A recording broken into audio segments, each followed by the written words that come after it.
जयतु संस्कृतम। जिला प्रशासन के निर्देशन एवं जिला विद्यालय निरीक्षक महोदय के मार्गदर्शन में आयोजित ऑनलाइन क्लासेज कार्यक्रम में आपका हार्दिक स्वागत है। प्यारे बच्चों, आज ये पूरा विश्व कोरोना महामारी से त्राहि त्राहि कर रहा है। केवल कुछ सावधानियां बरतकर ही हम इस कोरोना महामारी से मुक्ति प्राप्त कर सकते हैं। सबसे पहले कि हमें अपने घर से बाहर नहीं निकलना चाहिए। यदि कोई अति आवश्यक कार्य है तब ही घर से बाहर निकलें, और बाहर निकलते समय भी आपको अपने मास्क का प्रयोग करें, हाथों में दस्तानों का प्रयोग करें, और बाजार में अथवा सड़कों पर कम से कम 1 मीटर की दूरी बनाए रखें। और जब घर वापस आएं तो घर में किसी दूसरे सदस्य से मिलने से पहले अपने प्रयोग किए गए वस्त्रों को उतार करके धो डालें अथवा कहीं धूप में डाल दें, और तुरंत अपने हाथों को सैनिटाइज करिए अथवा साबुन से अच्छी प्रकार से उनको धोइए। सरकार के द्वारा विकसित किया हुआ आरोग्य सेतु को तो निश्चित रूप से डाउनलोड कर लेना चाहिए, क्योंकि यह हमें इस कोरोना महामारी के संबंध में अनेक महत्वपूर्ण जानकारियां प्रदान करता है। हमें अगर किसी को छींक आती है, बुखार होता है, सांस लेने में कोई दिक्कत है, तो उसमें लापरवाही ना बरतें, उसे तुरंत डॉक्टर को दिखाइए। और प्यारे बच्चों, आपके घर में बाबा दादा दादी जो अच्छे 60 साल से ऊपर की उम्र के जो हमारे बुजुर्ग हैं, उनका ध्यान रखना ये आपका कर्तव्य बनता है। और एक कहावत है कि साईं इतना दीजिए जामे कुटुंब समाए, मैं भी भूखा ना रहूं कोई न भूखा जाए।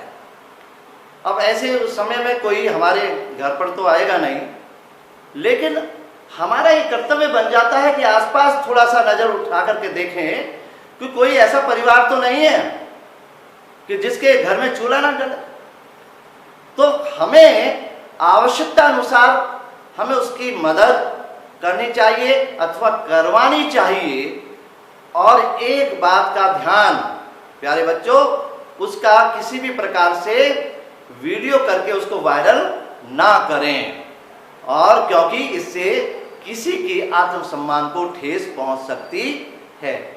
और अपने जो कोरोना योद्धा हैं, डॉक्टर्स के रूप में, नर्सों के रूप में, सफाई कर्मी, पुलिसकर्मी, मीडिया, ये हमारे रात दिन अपने जान की चिंता न करते हुए हमारी रक्षा कर रहे हैं। ऐसे इन देवदूतों के प्रति हमारा सम्मान का भाव होना चाहिए, उनके प्रति आदर सत्कार की भावना होनी चाहिए। ऐसा कोई कार्य ना हो जिससे वे हतोत्साहित हों। मैं डॉक्टर चंद्रमोहन शर्मा, प्रवक्ता संस्कृत, जवाहरलाल नेहरू स्मृति इंटर कॉलेज, रवापुरी सठेड़ी में एक बार अपने जिला प्रशासन के अधिकारियों, विशेष रूप से जिलाधिकारी महोदया श्री सेल्वा कुमारी जी, मुख्य विकास अधिकारी जी आलोक जी, एवं अपने मार्गदर्शक जिला विद्यालय निरीक्षक महोदय का मैं हृदय से आभार व्यक्त करता हूं कि उन्होंने मुझे इस शिक्षा देने का अवसर प्रदान किया।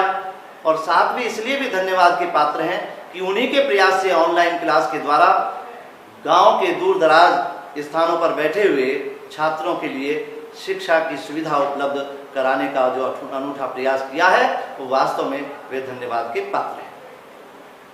प्यारे बच्चों, कल विदाई के समय जो शकुंतला को वन देवियों ने अपना आशीर्वाद प्रदान किया था।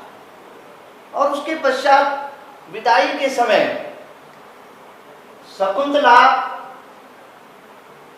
अपनी सहेलियों से मिलकर के वह विदा हो रही है, तो उस समय केवल सहेली नहीं, जो वन के जो देवियां हैं, जो वृक्ष हैं, जो पशु पक्षी हैं, वे भी उसके वियोग में जो है बहुत अधिक दुखी हो रहे हैं। प्रकृति का मानवीयकरण चित्रण यहाँ कालिदास ने बहुत प्रभावशाली ढंग से किया है।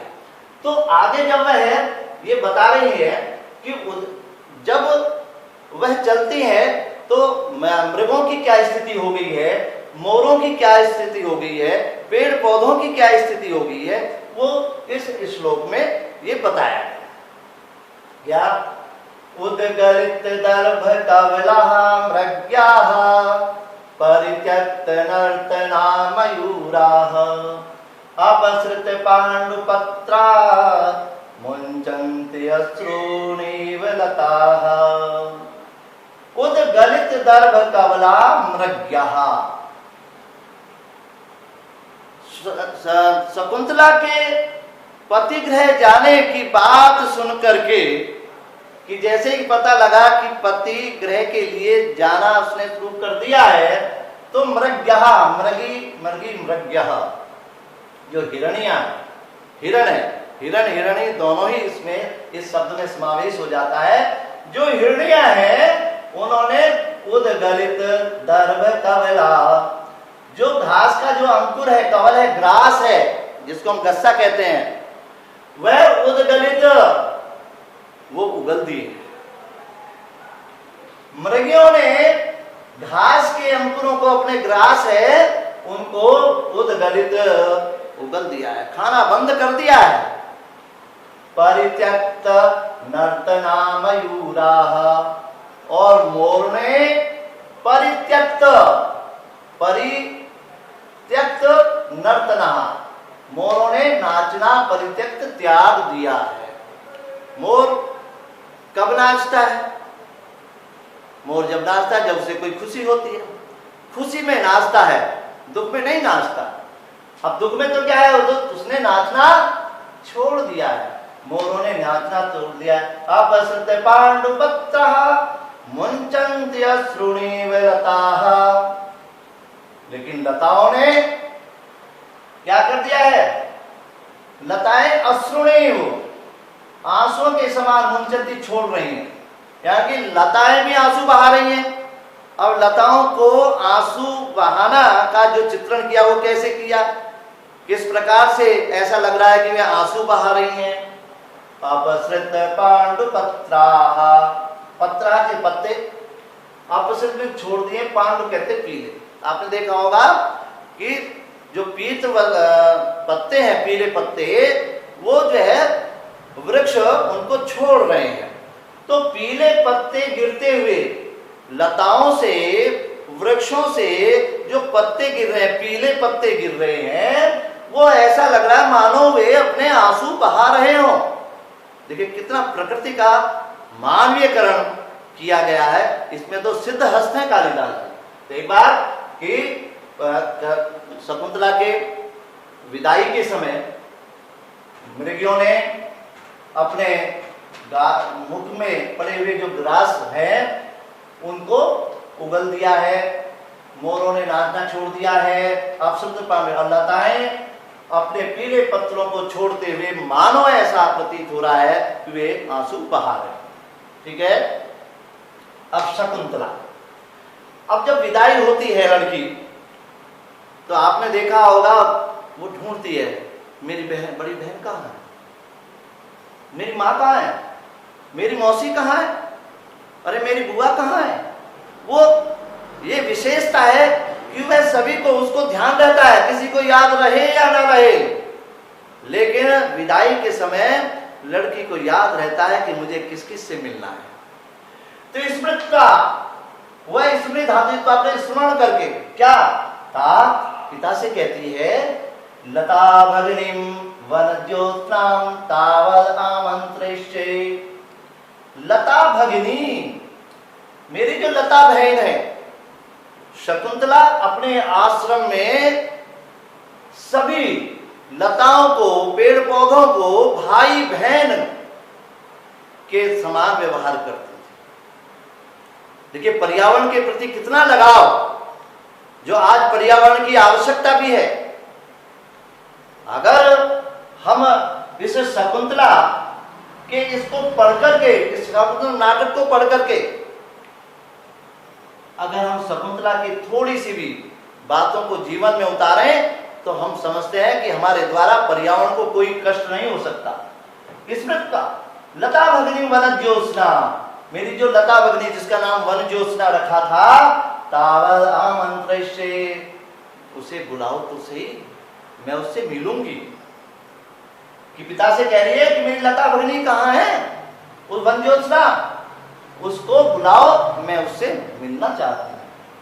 काश्यप, जो कर्ण भी कहते हैं काश्यप जी को, अवेमिते तस्याम सोदर्या स्नेहम, अवेमी मीन्स जानता हूं, समझता हूं मैं, ते तुम्हारे, तस्याम उसके प्रति, किसके, वन ज्योत्सना जो लता भगनी है जिसके बारे में तुम कह रही हो, उसके सौदर्य, कैसी है वो, सउदर्य, स उदर्य, उदर कहते हैं समान, यानी कि एक ही उदर से जन्म लेने वाले को हम सहोदर कहते हैं, सोदर कहते हैं, सोदरा बहन को कहते हैं। तो सोदरिया स्नेहम, मैं तुम्हारी उस बहन के, इस वनज्योत्सना रूपी जो वनज्योत्सना बहन है तुम्हारी लता भगनी है, उसके स्नेह को, तुम्हारे स्नेह को, उसके प्रति तुम्हारे स्नेह को मैं अच्छी प्रकार से जानता हूं, समझता हूं। यम तावत दक्षिणे, बोले ये रही तुम्हारे दक्षिणे, दक्षिण सीधा हाथ, तुम्हारे दक्षिण की तरफ, तुम्हारे दाहिने तरफ खड़ी है वो चुपचाप। तो यम इसलिए यम किया का लता भगनी, ये लता भगनी तुम्हारे दक्षिण हाथ में। शकुंतला उपेत्य, उसके पास जाकर, उप ई ल्यप, उप ई और ल्यप, उपेत्य पास जाकर लता आलिंगे, उस लता का आलिंगन करती है, उससे चिपट जाती है, आलिंगन करके क्या कहती है, हे वनज्योत्स्ने, हे वनज्योत्स्ने, हे लता बहन, आम्र संगतापि माम प्रत्यालिंगतो गताभिः शाखा बाहुभिः, कि आम्र संगतापि, आम्र से लिपटे हुए होने पर भी, तुम तो आम से लिपट रही हो, और माम प्रत्यालिंगते, तो गताभिः शाखा बाहुभिः। अब वो आम पर जो लिपटी होती है, आपने देखा होगा कि कोई भी जो लता है, बेल है, वो किसी के सहारे आगे चढ़ती रहती है, तो उसकी विभिन्न जो है उसका अग्रभाग वो चारों तरफ निकलता रहता है, वो मानो उसकी बाहें हैं, मानो उसकी भुजाएं हैं, वो अपना जो आम्र है जिसके सहारे वह आगे बढ़ती है, तो वह उसको लिपटी, उसका आलिंगन करते हुए भी उसकी बाहें बाहर निकली हुई हैं। तो हे वनज्योत्स्ने, आम से लिपटी हुई होने पर भी प्रत्यालंगितो गताभिः शाखा बाहुभिः, अपनी शाखा रूपी जो भुजाएं हैं, अपनी शाखा भुजाओं से प्रत्यालिंग, मेरा आलिंगन करो, काम माम, काम शकुंतलाम, शकुंतला अपने लिए कह रही है, शकुंतला कह रही है कि मेरा आलिंगन करो, किसके बावजूद, इतो गताभिः, इधर फैली हुई, प्रत्यालिंग, इतो गताभिः शाखा बाहु, कि इधर उधर फैली हुई शाखाओं वाली हे वनज्योत्स्ना, तुम मेरा आलिंगन करो। अद्य प्रवृत्ति, क्यों, अद्य प्रवृत्ति, आज से लेकर, दूर परिवर्ती गामिनी, मैं दूर रहने वाली हो जाऊंगी, मैं दूर हो जाऊंगी, ते तुम्हारे से खलु निश्चित से भविष्य में हो जाऊंगी, कि आज से लेकर मैं भविष्यामी हो जाऊंगी। कैसे, दूर परिवर्तनी, दूर रहने वाली, ते में तुम्हारे से, आज मैं तुम्हारे से दूर हो जाऊंगी, क्योंकि मैं अपनी ससुराल जा रही हूं। तो अब आगे जो काश्यप हैं वो कहते हैं, काश्यप जो है उनकी बातों को सुन के बाद के ये श्लोक कहते हैं क्या, संकल्पितं प्रथमेव मया तवार्थे भर्तारमात्मसदृशं सुकृते गता त्वम् आम्रेण संसृतवती नवमालिकेयम् अस्यामहं त्वयि च सम्प्रति वीतचिन्तः। ऐसे आपको भी जब घर पर आप पढ़े ऐसे ही उसको बोलना चाहिए। बसंत तिल का छंद में है संकल्पितं प्रथमेव मया त्वार्थे भर्तारमात्मसदृशं सुकृते गता त्वम्। कि संकल्पितम, संकल्प कर लिया था, प्रथमेव पहले ही, मया मेरे द्वारा तवार्थ। इसको नीचे लीजिए, नीचे दिया है बीत चिंता। बीत में बीत गई है चिंताएं जिसकी, कि मेरी चिंता बीत गई। किसकी बीत गई? मैं चिंता से रहित हो गया हूं। कौन? अहम, यहां पर अहम है। किसके प्रति चिंता से? त्वयि, तुम्हारे, और अस्याम, इसके, इस कौन? जिसके बारे में तुम अभी बात कर रही थी, वंद्योत्सना, कि मैं तुम्हारे और इस वंद्योत्सना के प्रति अब मैं चिंता मुक्त हो गया हूं। ये मुख्य इसमें बात कही है। आपने देखा कि कोई भी पिता, उसको हमेशा ये चिंता रहती है कि उसकी जो पुत्री है वो अपने अनुरूप पति को प्राप्त हो जाए।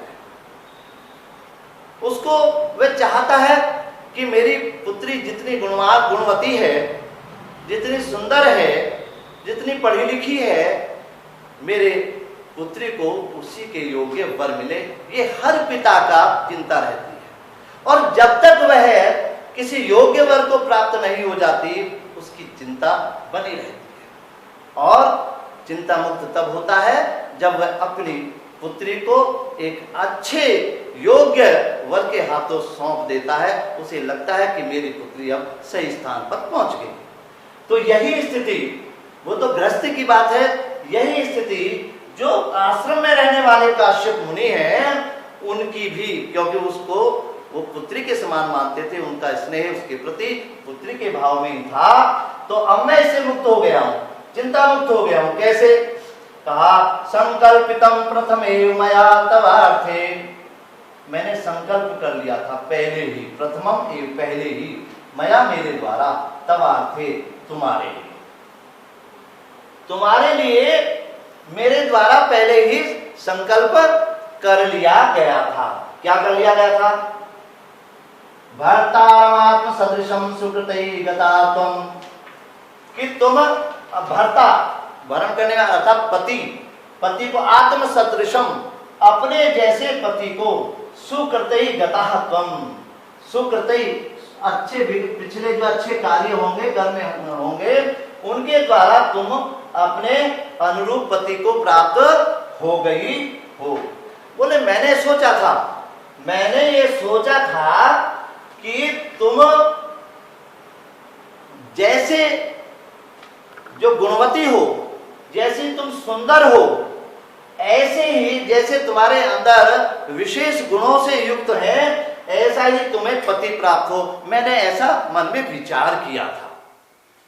लेकिन ये सुकृत ही, ये अहोभाग्य है, हमारे कुछ पिछले जन्म का कार्य है, कर्म है, कि जैसे मैं सोच रहा था कि तुम्हें तुम्हारे अनुरूप ही पति मिले, वैसे ही तुम भर्तारम आत्म सदृशम, अपने पति को प्राप्त हो गए। तुमने ऐसा पति तुम्हें मिल गया है। और आम्रेण संसृतवती नवमालिकेयः, आम्र से, आम से संसृतवती, लिपटी हुई, नवमालिकेयम, नवमालिका इयम, इयम नवमालिका, ये जो नवमालिका है ये, और तुम्हारे त्वयि, और तुम्हारे प्रति मैं अब निश्चिंत हो गया हूं। अर्थात कि दोनों ने को एक योग्य वर की प्राप्ति हो गई है। यानी तुझे भी राजा दुष्यंत जैसे पुरुषों में श्रेष्ठ योग्य वर तुम्हें प्राप्त हुआ और इसको आम जैसा जो इसका सहारा है, आम रूपी भर्ता को, पति को यह भी प्राप्त हो गई है।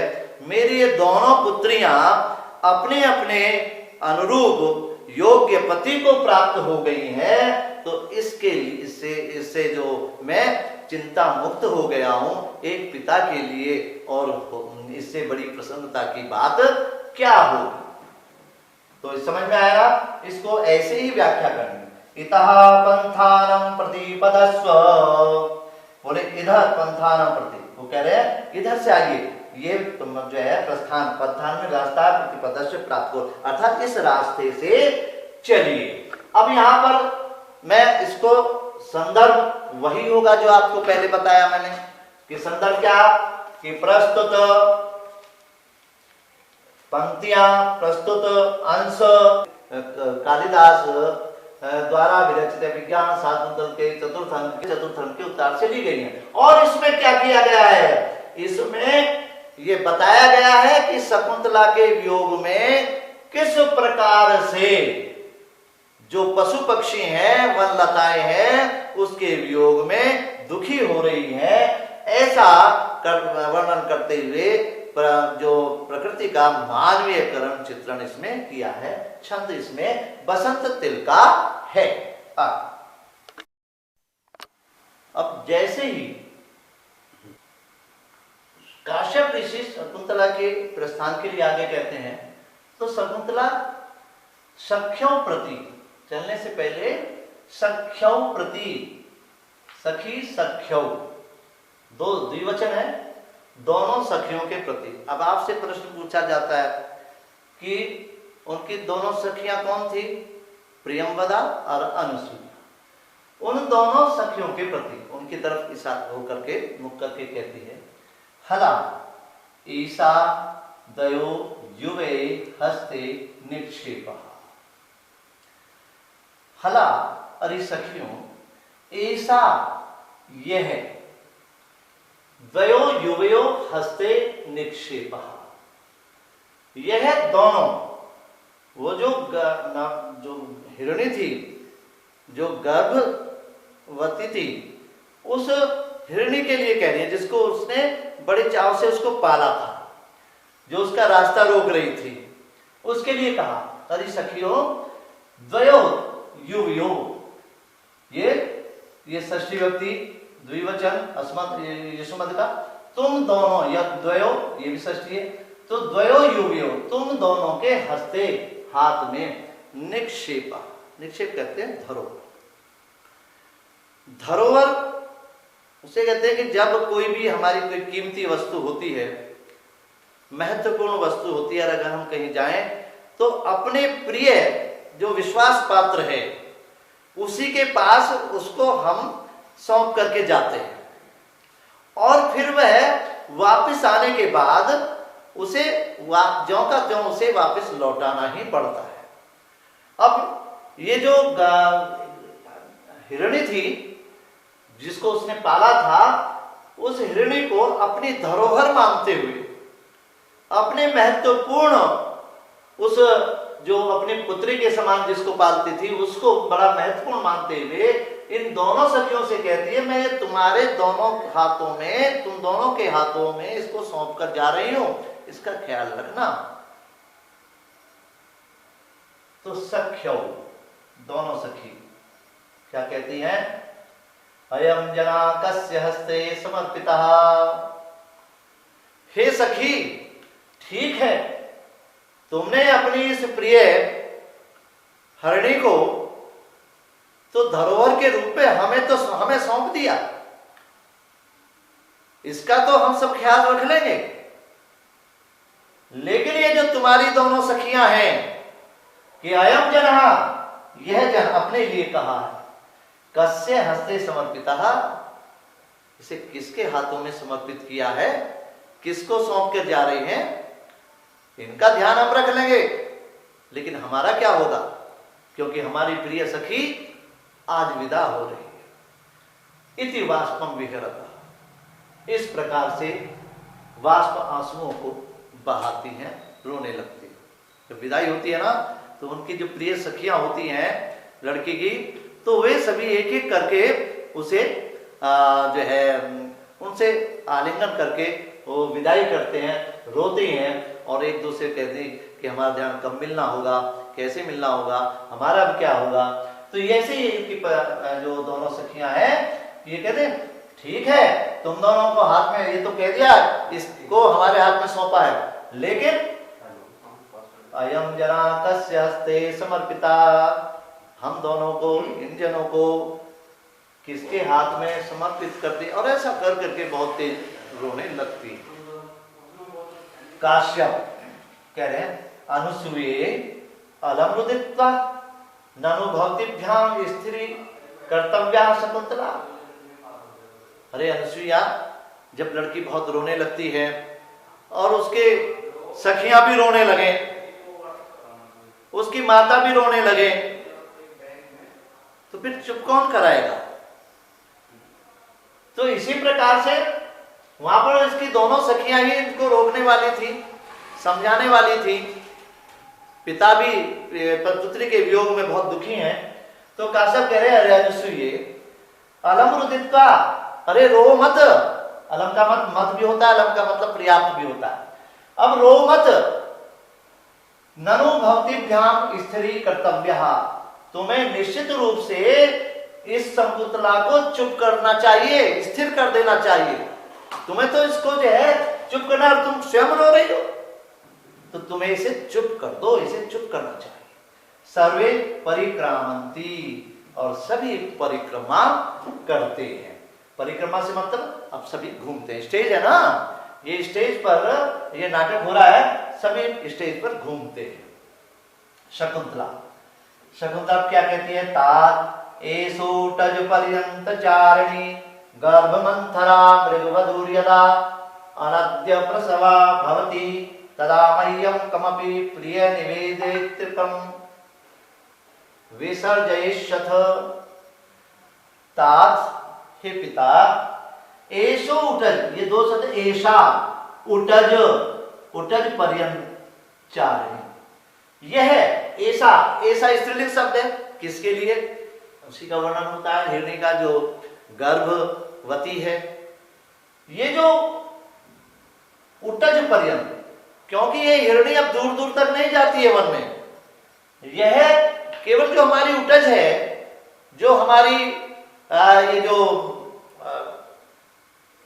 उटज है उसके आसपास ही, हमारी जो झोपड़ी है इसके आसपास ही विचरण करती है।